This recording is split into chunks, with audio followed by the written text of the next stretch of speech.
sitting down with Russia President Vladimir Putin. A reporter asked Trump if he would, this is a great moment, right, to tell Putin to not meddle in the 2020 election, and he did something. You don't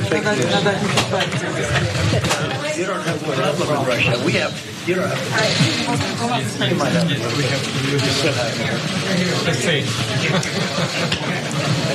What you just saw there, that is Trump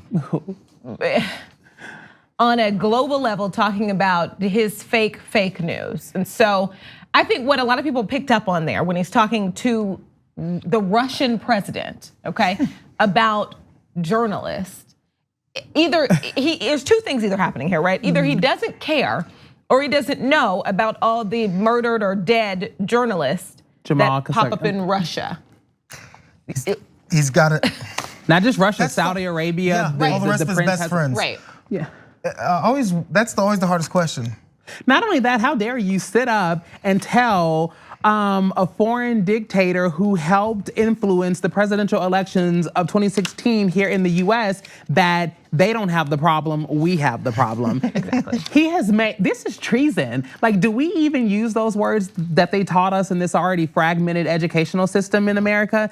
That is treason. You have shown time and time and time again that your loyalties lie with foreign allegiances and not the people of America. And speaking of that allegiance, let's see how he discussed meddling in the election. Is that what he did?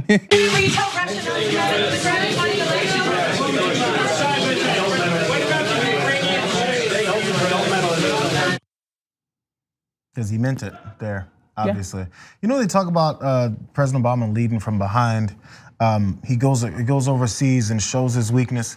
So this is him showing his weakness. At least didn't lead from Russia. What? Like, I don't know how you can think this guy, because of course a lot of people's support for him was, oh, he's such a strong guy. When someone punches, he punches back. So does he represent himself or does he represent the United States? So when someone says, hey, are you upset that this guy's government meddled in the elections? By the way, he denied that when the intelligence said it. Right, I'm like, this is the first time he's even like admitted, even jokingly, that Russia did meddle in order to be able to tell them not to meddle. Well, we also saw that he also gave his opinion about what would happen if he found out information from a foreign government about an opponent, and he was like, well, I would listen, like I would take, he even admitted that he would collude with the foreign government, and then he's using this this bebop rock steady intellect, like very Teenage Mutant Ninja Turtles nostalgia, like he's a bonehead. Even when you're talking about